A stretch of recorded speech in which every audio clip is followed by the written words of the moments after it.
जळगाव शहर महानगरपालिकेची मतदान प्रक्रिया आज पार पडत असून आज दिनांक 15 जानेवारी रोजी सकाळी 7:30 वाजल्यापासून मतदान प्रक्रियेस सुरुवात झाली आहे।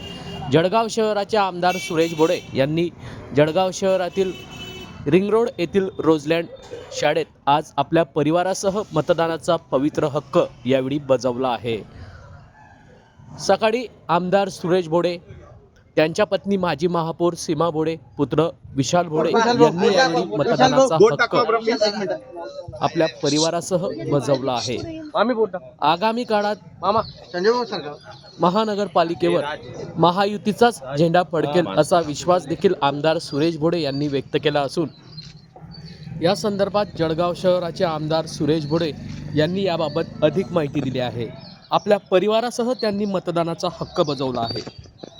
हक्क आपण या ठिकाणी परिवारासह बजावला आहे, काय सांगा? बोटावरती रंग न्यायशाहीचा, उत्साह साजरा करूया लोकशाहीचा।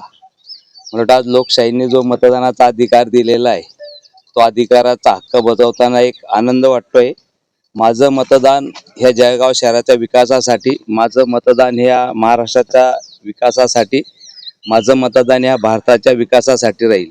आणि या माध्यमातून प्रत्येक विकासामध्ये मतदाराची पार्टनरशिप म्हणजे विकासाला मतदान देणं असताना प्रत्येक नागरिकांनी मतदान करावं व आपला हक्क बजावावा असं सर्व मतदार बंधू भगिनींना आवाहन करतो। कारण लोकशाहीमध्ये सर्वात मोठा जर अधिकार असेल तर मतदान, आणि ह्या माध्यमातून सर्व ठिकाणी बघा, तुम्ही एखाद्या वेळेला मंदिराला गेला तरी तिथे कोणीतरी ओळखीमुळे लवकर दर्शन होऊ शकतं, पण मतदान एक असं आहे की ते कुठलाही ओळख लागत नाही किंवा वसिला चालत नाही। त्याच्यामुळे इतका मोठा अधिकार आपल्याला लोकशाहीने दिलेला आहे, म्हणून आपण सर्व नागरिकांनी, मतदार बंधू भगिनींनी मतदान करावं असं सर्वांना आवाहन करतो व आपलं मतदान आपल्या विकासासाठी करावं असं सर्वांना आवाहन करतो। जय हिंद, जय महाराष्ट्र। यावेळी जर बघितलं तर महापालिकेच्या निवडणुकीची जबाबदारी जी होती ती आपल्याकडे होती, निवडणूक प्रमुख म्हणून आपण ही जबाबदारी या ठिकाणी पार पडलेली आहे।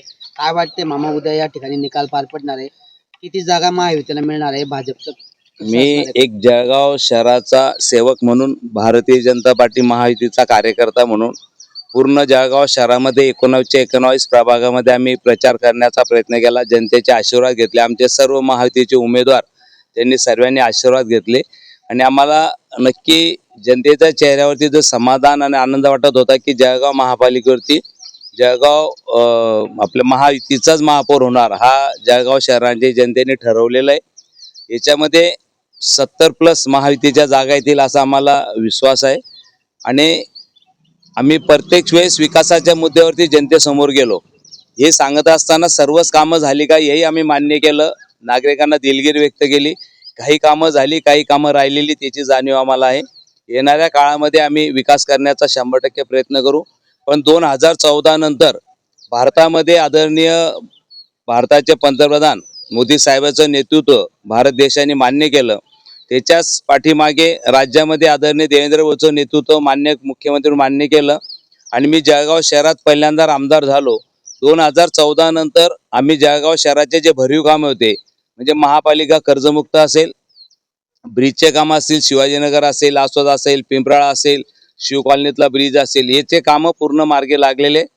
या नवीन MIDC असेल तिचा प्रश्न मार्गी लागलेला आहे, गाळ्यांचा प्रश्न मार्गी लागलेला आहे, बायपास सुरू झालेला आहे, समांतर रस्त्याचा प्रश्न मार्गी लागलेला आहे, भरीव कामं पूर्ण झालेले आहेत।